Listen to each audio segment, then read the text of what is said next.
Let's take a look at some of the top trending stories of the day with Allie Canal and Josh Schafer, our regulars here around the round table. All right, we are starting with CNN's CEO out, Chris Licht, leaving the network after a short run at the top. And Allie, this is one that I know you've been following. I mean, really, it is about all the changes that have happened at Warner Brothers Discovery. But after that Atlantic piece that came out, feels like the writing was on the wall. Yeah, to me, that was the nail in the coffin to this story. Of course, Chris Licht, it was riddled in controversy. He took over shortly after the demise of CNN Plus, which was CNN's failed foray into the streaming wars. There's been mass layoffs. Of course, that Atlantic article really documented all of his missteps. Zazoff reportedly not happy about that article. So I think this all sort of came to a head, hence why we saw his departure from the company. It was interesting. We had Laura Martin on from Needham earlier today.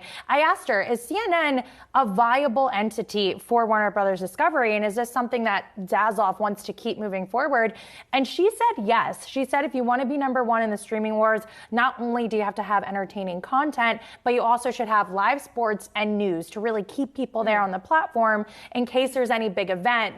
They're leaving Netflix to come to you. So I thought that was an interesting take, because then there are others who say, look, linear TV is declining. Cable news has been really on a downward trajectory. CNN has seen historical lows. So you have to wonder if this is really a good play for this company moving forward. The viewership numbers were very surprising to me. I was looking at February viewership. CNN almost 4 times lower than Fox in total viewership. It just really caught me by surprise. I hadn't looked that closely at the numbers. And I think it gets to sort of what is next for them in the sense of, yes, having live news is good when there's news happening, but who are your hosts and sort of creating that talk show style atmosphere that I think Fox has been a little bit more successful at than CNN, as far as having personalities that people continue to tune into when that news cycle is a little bit slower, and can you create that in a digital sense? Well, I also think it's tough that when you want everyone to get on board with this new message here, or really what is a critical message from the Licht era. We'll see whether or not that changes going forward. But he was really tasked with bringing CNN back to the center, not having so much of those opinionated programs, really turning back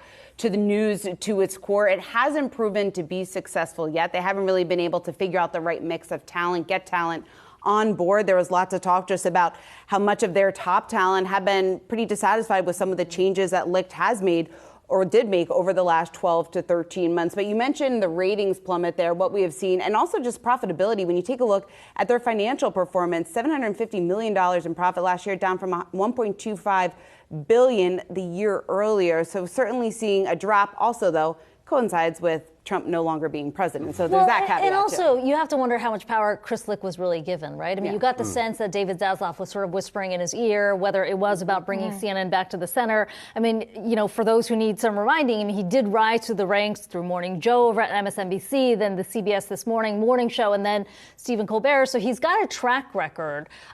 You feel like a year is really not a lot to do the turnaround, but to your point about whether, in fact, Warner Brothers Discovery is looking at it as a potential spinoff, they've got to boost the value somehow. It's just not doing the trick right now. Yeah, and you mentioned them trying to bring it back to the center. They did have the Trump town hall, which had a good amount of viewers, but then just 2 days later, Newsmax outperformed them in terms of ratings, which is a much smaller cable network. So we'll have to see there. And really, as media goes through this entire reckoning, a lot of these companies are searching for profitability.